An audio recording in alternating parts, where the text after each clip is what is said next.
Eu era o comandante da Área 51. Eu mentia e dizia que nunca tinha trabalhado lá. É a mais famosa base militar secreta no mundo. Nós aceitávamos estas condições. Mantenha a boca fechada. Sua vida e outras vidas dependem disso. Agora, os homens que trabalhavam na Área 51 contam suas histórias pela primeira vez.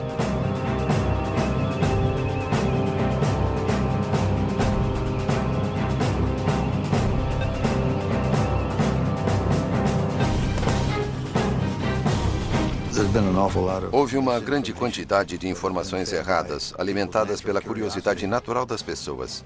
Quem não sabe o que está acontecendo quer descobrir.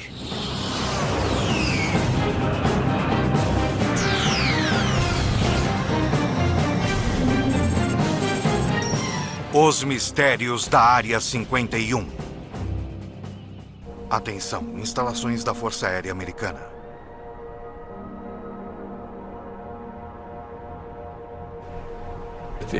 A CIA nunca admitiu e nunca irá admitir que existiu uma Área 51. Ponto final.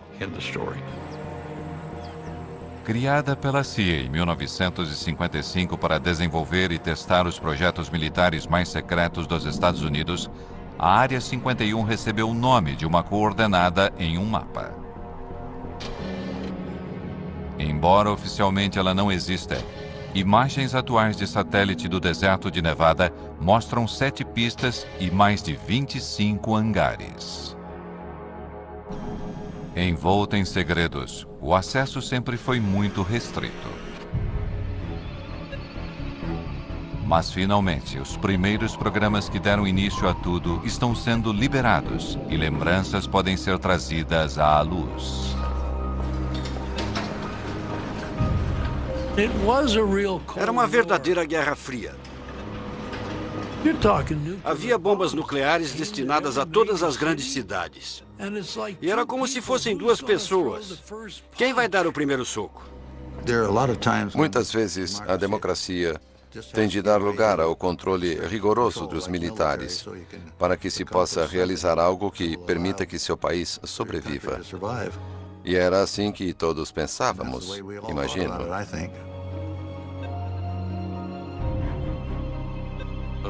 Quando tínhamos uma reunião, lápis e papel não eram permitidos. Os pilotos não podiam conversar entre eles. Nada era escrito. Ficava tudo em nossas cabeças. Quando entrávamos para o programa, recebíamos um codinome. Meu primeiro nome era Ken, e o sobrenome começava com C, de Collins. Mas era Colmar, C-O-L-M-A-R. No meu caso, não sou tão curioso. O que era bom no aspecto do segredo. Se eu não preciso saber, eu não vou perguntar. Me disseram para não me incomodar com o que eu podia fazer, que eu estava liberado pelas mais altas autoridades em Washington. Eles tinham um mecanismo para saber o que eu estava fazendo, o que estava dizendo e para onde estava indo.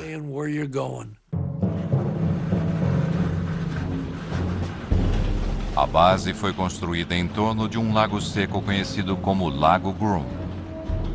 O lugar oferecia vantagens óbvias.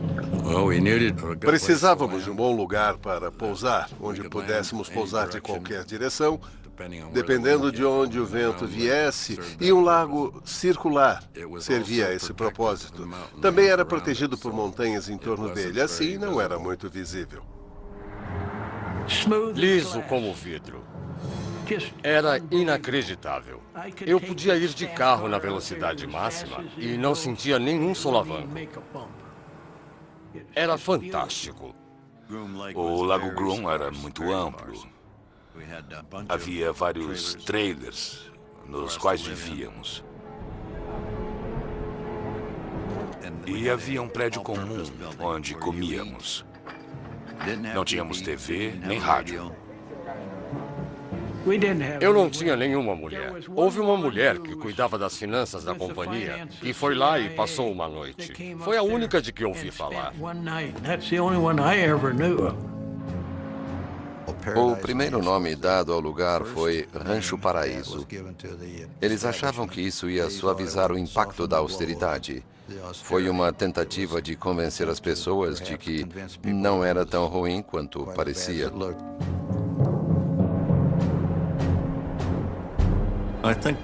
O encanto da Área 51 é que apenas tinha um trabalho a fazer. E que não fosse necessário, não ia para lá. Não ia querer ir para lá. Porque não era grande local de férias. Era um trabalho muito duro. A CIA precisava de um certo tipo de homem para trabalhar na Área 51. Optávamos por ser guerreiros silenciosos. As seletivas de segurança eliminavam as pessoas que gostavam de se exibir. Eu tinha recebido minha primeira credencial de segurança. E fui ao cinema, enquanto minha esposa foi fazer compras com minha mãe. Estava no meio do filme quando entrou uma mulher, uma jovem da minha idade.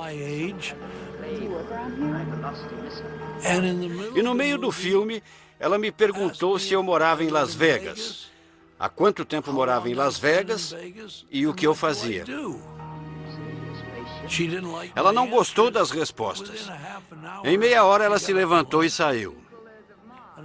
Muitas vezes eu me pergunto há quanto tempo ela estava me seguindo, se estava me seguindo ou se era apenas uma das garotas de Las Vegas, à procura de um cliente.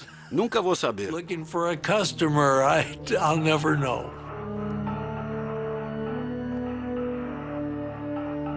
Não nos disseram o que ia ser, não tínhamos ideia.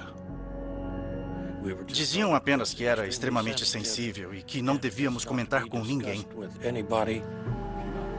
As entrevistas eram realizadas em quartos de hotel. Um sujeito tinha passado em tudo. Então lhe disseram, temos um projeto secreto no Oeste. Queremos que trabalhe nele. Está interessado? Ele disse, tenho que conversar com a minha mulher. E eles disseram, tudo bem, faça isso. Ele voltou ao quarto do hotel. Eles tinham ido embora, fizeram as malas e saíram. Ele nunca mais os viu. O fato de ele ter que perguntar à esposa se podia ou não trabalhar no projeto acabou com suas chances.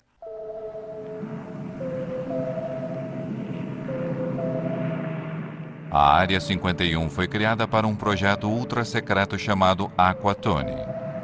Em 1955, homens da CIA, da Força Aérea e de uma divisão secreta da Lockheed vieram ao Rancho Paraíso para começar a trabalhar.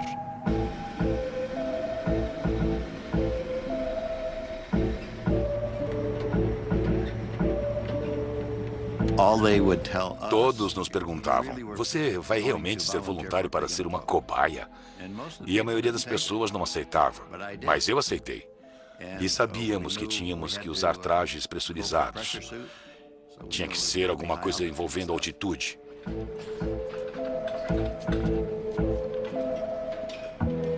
O sangue ferve acima de 15 mil metros sem pressurização.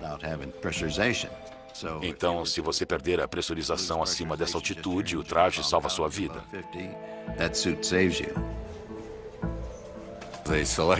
Escolheram um fabricante em Boston que fez os trajes sob encomenda. Tinham de ser feitos sob medida, bem justos. Por isso fomos ao David Clark, que fazia sutiãs para a Sears. Sei que algumas pessoas estavam animadas porque era emocionante, mas eu não. Eu mal podia dormir, ler um livro ou pensar sobre o que eu ia fazer, porque algumas das missões não eram nada simples. Tínhamos que voar de uma certa maneira para conseguir fazer as coisas. Cada quilo extra, até mesmo as rodas, podiam limitar a capacidade do U-2 de voar alto. Todo o combustível ficava na asa, não tinha como não arrastar a ponta no chão. Então as rodas mantinham as asas levantadas e assim que elas tinham sustentação, as rodas caíam e eu já decolava subindo em espiral.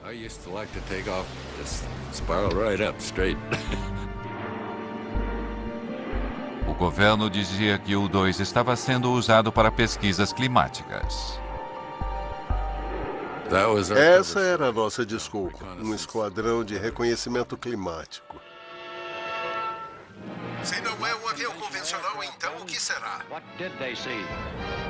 O U-2 voava 3 vezes mais alto que aviões regulares e às vezes era visto por civis.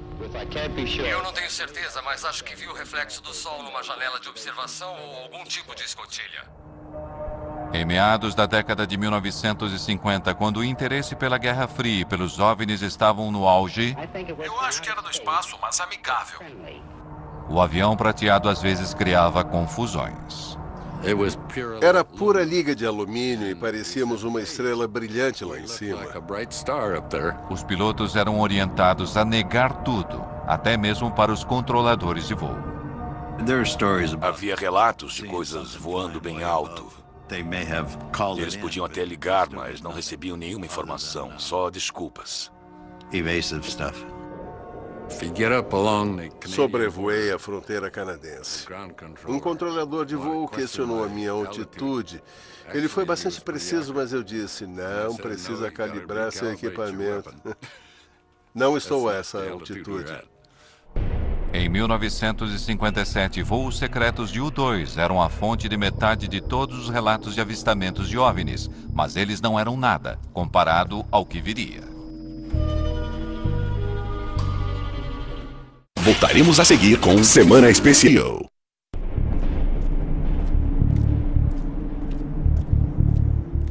A Área 51 era tão remota que a maioria dos funcionários vinha semanalmente de Burbank ou Las Vegas.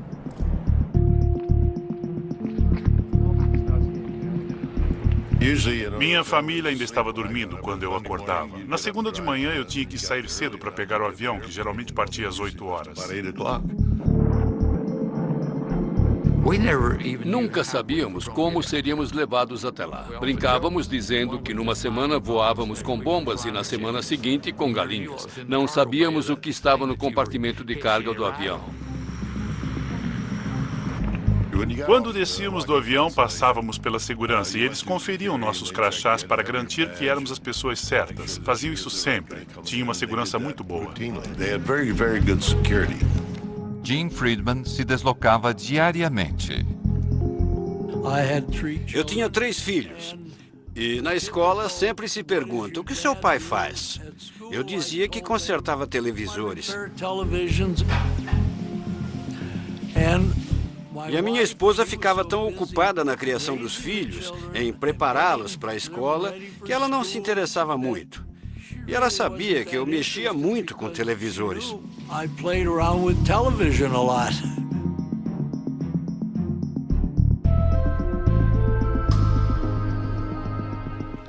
Era bom.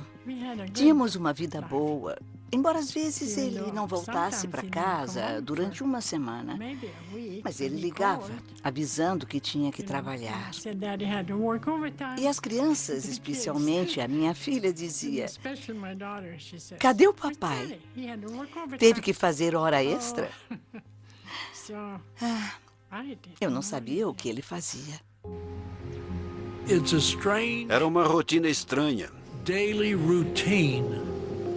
Eu voltava para casa à noite. Minha mulher perguntava, como foi seu dia hoje? E eu dizia, não foi ruim. Consertei algumas TVs. Quer dizer, ninguém vai falar. Ah, querida, conseguimos detectar a seção transversal do avião mais secreto do mundo nos mínimos detalhes. Tá bom. E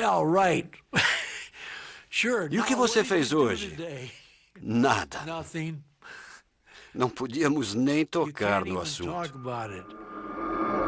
Vamos encarar a realidade sem pânico. Esta é a nossa realidade. Algum dia, bombas atômicas podem ser lançadas em nossas cidades. A insistência no sigilo total era motivada pela paranoia da Guerra Fria e o temor generalizado de que a União Soviética poderia destruir os Estados Unidos.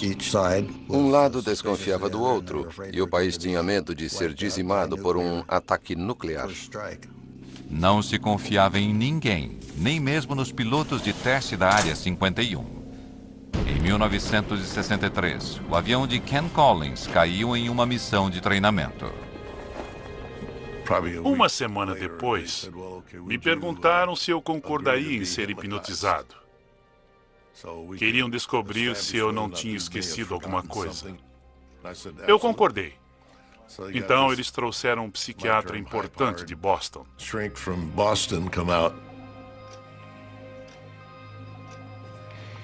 Mas ele não conseguiu me hipnotizar.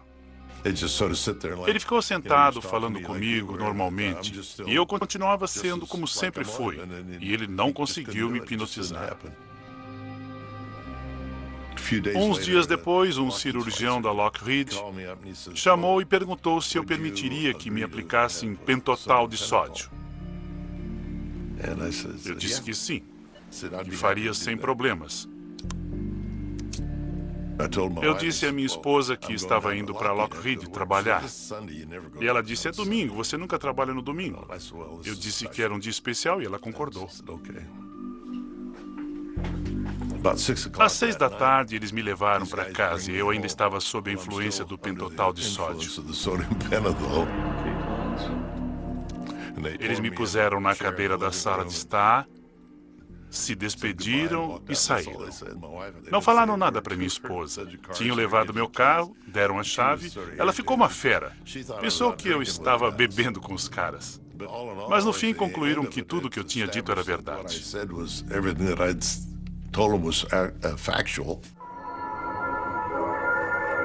Quando uma bomba assim explode perto do solo, dezenas de milhares de toneladas de... O governo corria para desenvolver armas cada vez mais potentes e decidiu realizar testes nucleares ao lado de sua base secreta, a Área 51. Coloquem os óculos. Ficávamos no meio da área de testes nucleares em Nevada e ninguém queria ir até lá. Essa privacidade era muito importante para podermos trabalhar. E fazíamos tudo com uma boa dose de segredo. Mas com mais de 450 explosões nucleares entre 1955 e 1968, o local tinha seus inconvenientes. Quando havia explosões nucleares lá, éramos avisados e tínhamos que evacuar o local. Uma vez demoramos quase 2 semanas para voltar por causa do clima e dos ventos desfavoráveis. Tivemos que usar crachás de radiação para ter certeza de que não estávamos contaminados.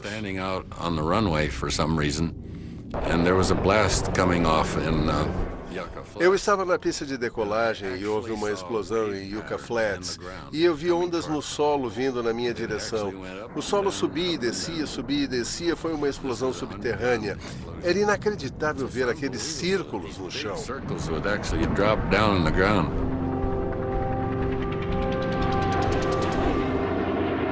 Diante das pressões da Guerra Fria, os Estados Unidos temiam que o U-2, o principal projeto da Área 51, já estivesse se tornando vulnerável aos mísseis soviéticos.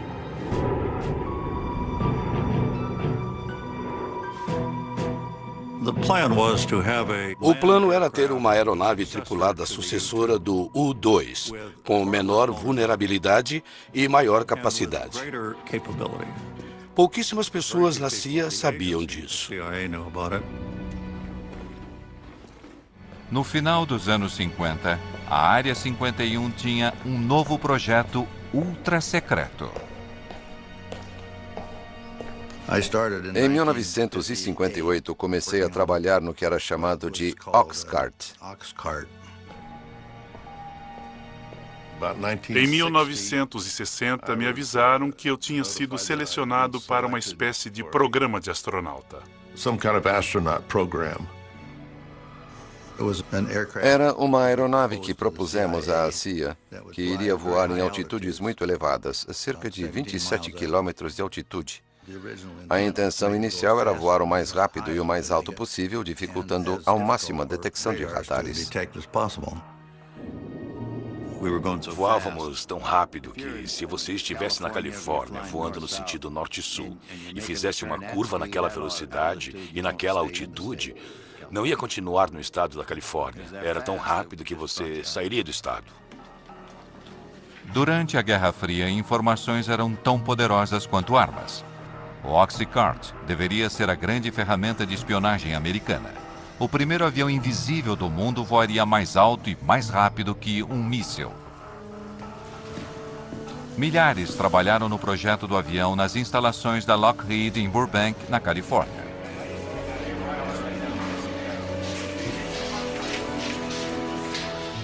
Mas, apesar da grandeza da produção, o projeto permaneceu secreto. O Oxcart tinha um grau de segurança próprio e era o mais alto possível. A aeronave precisava suportar as temperaturas geradas pelo atrito do ar durante um voo através da atmosfera a 3.200 km por hora.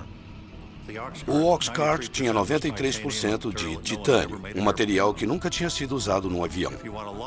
Para conseguir o titânio, era preciso fazer um acordo com a União Soviética. A forma como a CIA trouxe esse material da Rússia, pelo que sei, até hoje é segredo. Não sei como fizeram isso, não sei quem fez. Mas recebemos o titânio de que precisávamos.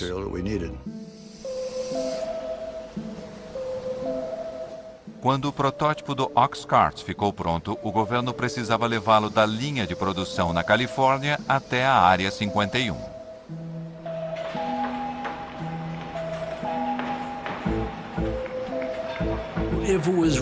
Se fosse redondo, iam colocá-lo numa caixa quadrada. Se fosse quadrado, iam colocá-lo numa caixa redonda. Era muito longo e as asas muito grandes. Assim, as partes foram separadas e levadas de Burbank até o Lago Groom. Ninguém quer uma carreta larga numa estrada movimentada. Então, era feito sorrateiramente, quando não tinha ninguém por perto.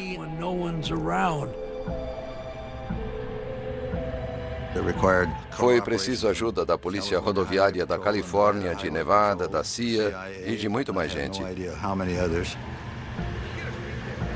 O caminho teve de ser limpo, tiveram de cortar as árvores, retirar tudo das laterais da rodovia para as caixas poderem passar.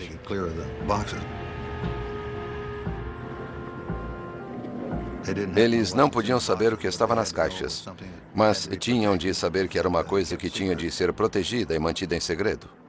Foi uma operação bem grande para levá-lo até o Lago Groom.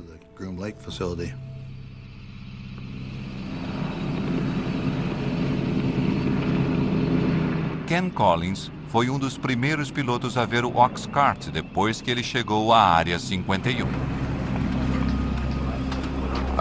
Eu fui até lá. O oficial de operações estava lá e me perguntou se eu gostaria de ver o que ia pilotar. Eu disse, claro. Fomos ao hangar e as janelas no topo eram o único lugar de onde vinha alguma luz. Nas sombras eu vi aquele lindo avião. Era incrível. A primeira impressão era de uma nave espacial. Voltaremos a seguir com Semana Especial Invasão Extraterrestre no Nat Geo.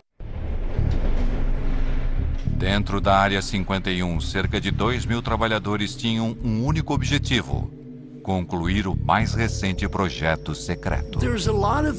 Tinha muitas coisas que as pessoas não precisavam saber. É por esse motivo que existia tanta mística em torno da Área 51. Eles não sabiam o que estava acontecendo.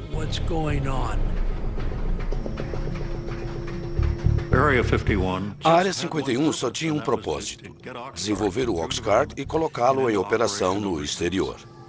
As informações sobre o Oxcart permaneceram confidenciais durante décadas.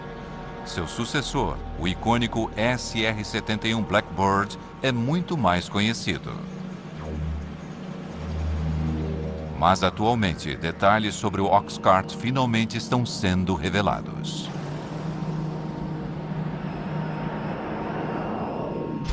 O Oxcart foi o primeiro avião furtivo do mundo, projetado para ser virtualmente invisível aos radares inimigos. Nos testes de que participei, o avião sobrevoava uma estação de radares. A ideia era descobrir se eles podiam voar sem serem detectados. Fui à sala de controle de radares para ver o que acontecia quando a aeronave passava. Eu estava lá e ninguém conseguia ver muita coisa acontecendo. De repente, pareceu que uma escada tinha caído no telhado. Era a onda de choque do avião. Ele não foi visto nos radares. Parecia que estava fazendo o seu trabalho. A aeronave podia ir de uma costa a outra dos Estados Unidos em 70 minutos, mas seu único objetivo era a espionagem. Estas imagens feitas sobre a Coreia do Norte foram liberadas pela CIA e nunca tinham sido divulgadas antes. Elas revelam a capacidade do avião de fotografar objetos no solo, voando a 27 mil metros de altura, numa velocidade de 3.500 km por hora. A câmera estava num avião voando numa velocidade de Mach 3. A resolução era de 12 polegadas, 30 centímetros. Se você pensar num objeto no chão e puser uma grade sobre ele com 30 centímetros de lado, cada um desses quadrados vai ser preto, branco ou cinza. Um objeto com 30 centímetros de comprimento pode ser claramente identificado como um objeto, embora não possamos reconhecer a estrutura interna. Mas se tirarmos a foto de um tanque, ele vai ter 500 pontos e vai identificar o tanque. Mas, no auge da Guerra Fria, os homens da Área 51 não eram os únicos com câmeras potentes.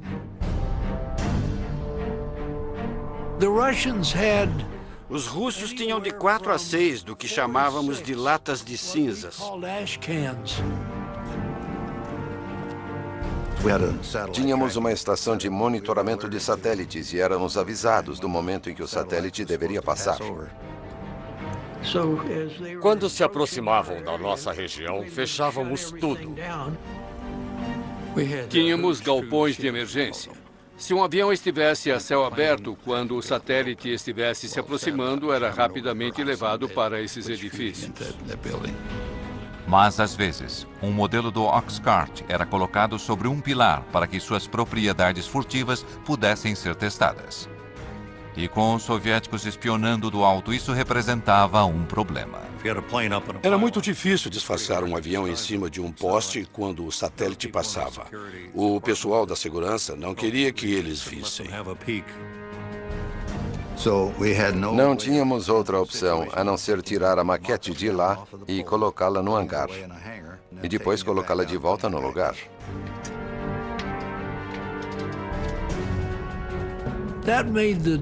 Isso tornava o trabalho muito difícil, muito difícil. Começávamos a trabalhar no avião e depois o levávamos para o hangar. E era um tal de guardar e tirar, guardar e tirar. Era um grande incômodo. Apesar dos esforços para esconder o avião secreto, agentes de inteligência descobriram que a União Soviética tinha um desenho do avião e tinha encontrado uma forma de detectar o Oxcart.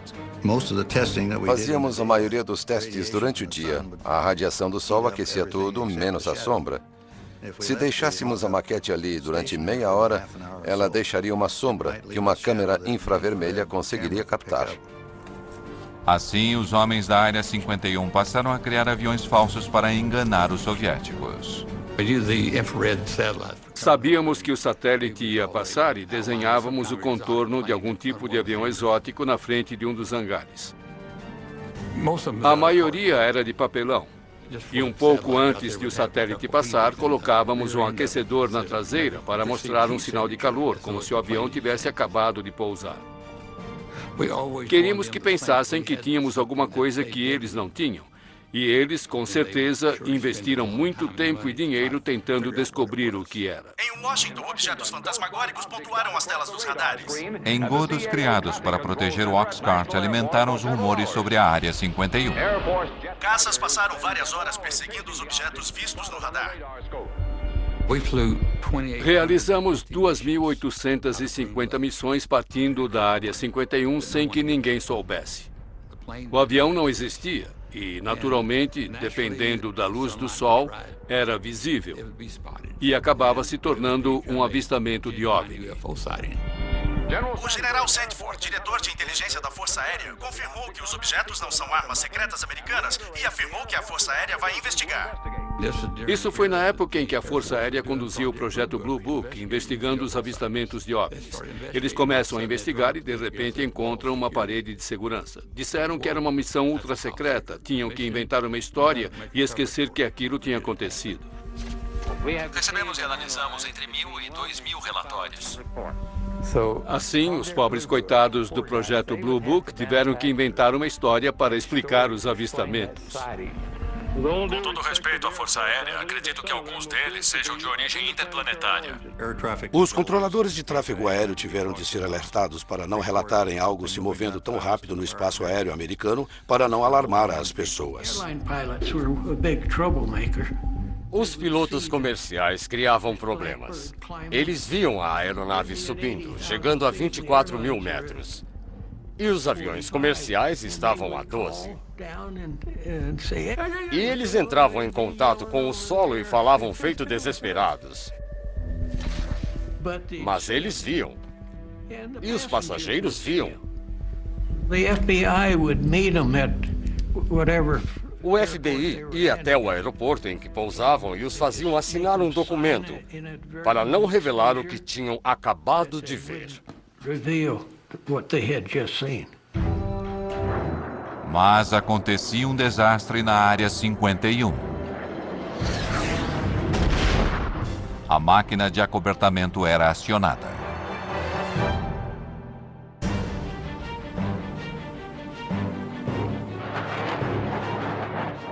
Apesar dos segredos que envolveram Oxcart, indícios de uma falha inicial estão finalmente vindo à luz décadas depois. Era um teste subsônico de motores em baixa altitude. Tive problemas para acelerar até Mach 3. Voei para o norte da área, subi para 7.600 metros, virei para o sul e comecei a entrar nas nuvens. Alguma coisa não estava certa. O avião embicou, ficou invertido e entrou em espiral. Não dava para recuperar.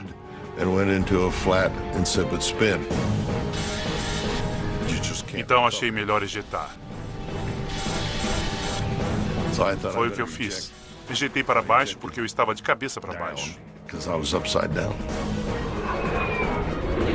Ken tomou a decisão certa e ejetou. A única coisa que pensei foi que eu odiei ter que abandonar um avião tão bom.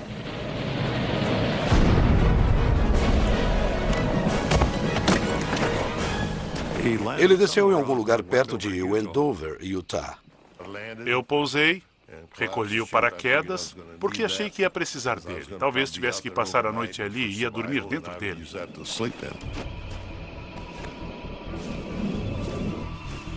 Minha lista de checagem tinha se espalhado. Comecei a recolher algumas das páginas, eram todas confidenciais e tinham o carimbo de secreto. Tudo que eu consegui recolher eu pus no bolso. Passou uma picape no deserto e tinha 3 homens nela. Eu fiquei surpreso em vê-los.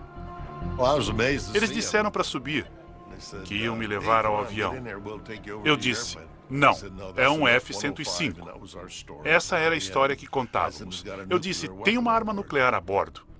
Eles disseram, é melhor você subir, vamos embora, não vamos ficar.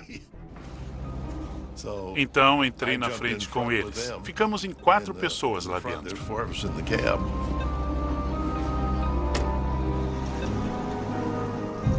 Não sei onde eles achavam que estávamos indo. Se a bomba explodisse, estava tão perto que não teria feito qualquer diferença.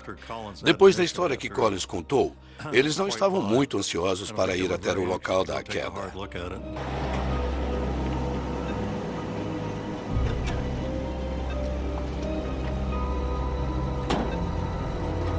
Tínhamos um número de telefone para essas emergências. Fiz uma chamada rápida. Me identifiquei, só precisavam saber disso e eu lhes disse onde estava.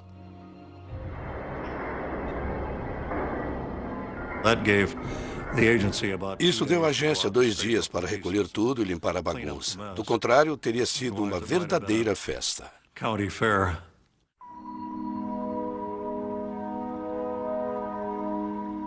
Esta é a primeira vez que fotos do esforço do governo para limpar o local do acidente são reveladas.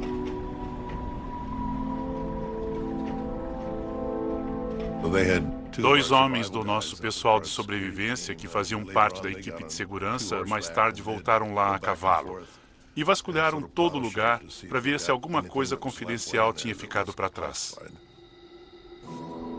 Em virtude do acobertamento e da localização remota, a limpeza foi boa o bastante para manter o local do acidente em segredo durante décadas.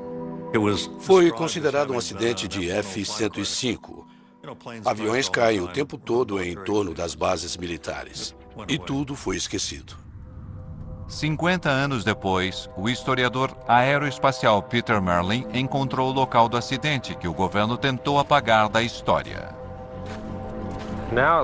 Agora estamos de fato no campo de destroços. Durante o processo de limpeza do local, as peças maiores foram cortadas com maçaricos e levadas para a Área 51 num avião de carga. Ele examinou o deserto durante anos, usando informações de documentos liberados. Este memorando secreto foi liberado pela CIA. Ele diz: todos os vestígios de 123 foram retirados do local do acidente.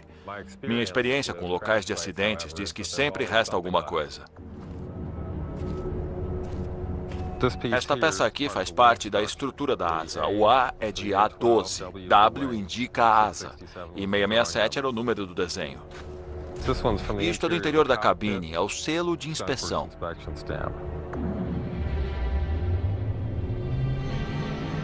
Esta é a cratera do impacto. Tem titânio em todo lugar. Nossa, é um pedaço grande. É um titânio bem espesso. A fuselagem atingiu o solo bem aqui, nos 2 lados. Há uma depressão causada pelos motores. Uma bem aqui. É uma depressão causada pelo motor. Aconteceria a mesma coisa hoje se um avião secreto da Área 51 caísse aqui. Provavelmente haveria as mesmas restrições de segurança. Também inventariam uma história para acobertar. Voltaremos a seguir com Semana Especial.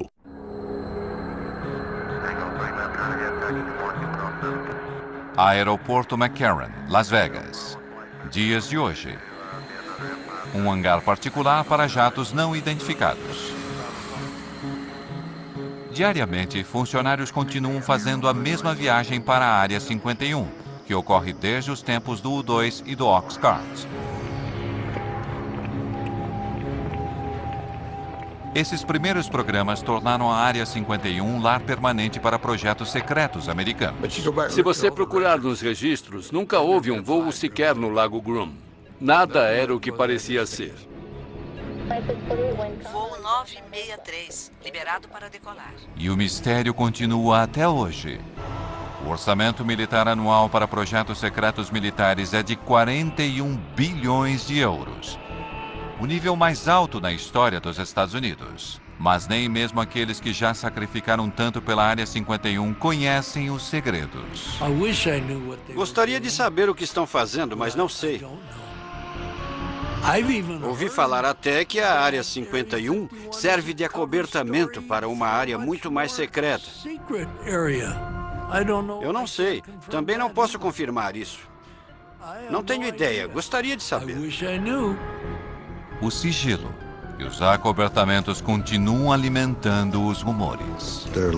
Há muitas situações que as pessoas não podem saber que não são verdadeiras. Por isso, existe uma grande quantidade de informações falsas alimentadas pela curiosidade natural das pessoas. Se você não sabe o que está acontecendo, quer descobrir.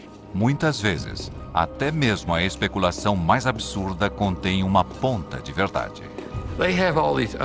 Dizem que existem câmaras subterrâneas lá, túneis que vão até Las Vegas. E não existe absolutamente nada disso. Foram realizados testes nucleares subterrâneos porque na superfície espalhariam radioatividade. Mas não há nada na área. Outra coisa que dizem é que obtivemos toda essa velocidade e tecnologia a partir de engenharia reversa feita em naves extraterrestres. É verdade que fizemos engenharia reversa, mas foi num MiG-21 russo capturado em 1968. Nós o desmontamos para ver como os russos tinham feito. E então montamos de novo e voamos com ele.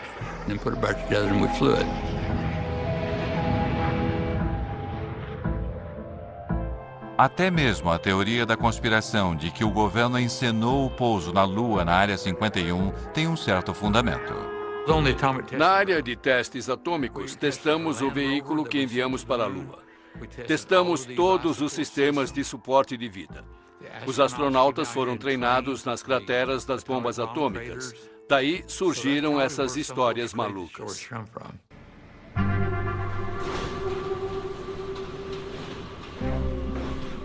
Quando as pessoas se inscreviam para os projetos do Oxcart ou do U-2, sabiam que isso talvez nunca fosse revelado. Basicamente, estavam dizendo: ei, olha, é um segredo de família e estamos dispostos a ir para o túmulo com ele. Foi uma honra muito grande ter um trabalho com tanta confiança depositada em mim, em nome do país.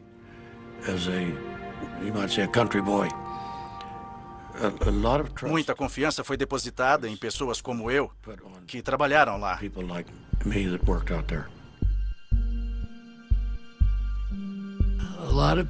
Muitas pessoas dedicaram suas vidas. Algumas famílias se separaram.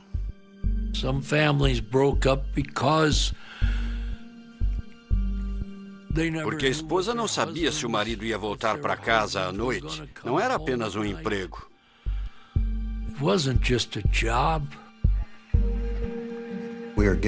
Tínhamos de realizar algumas tarefas. Acreditávamos nisso, fazíamos o melhor possível. Fico feliz com o resultado. Mas quando se trata do que aconteceu na Área 51, a única certeza que temos é a de que nunca saberemos de tudo. Estou contando uns 5% do que aconteceu. Só contei uma parte da história, sério. Tenho que ser sincero. Versão Marshmallow São Paulo.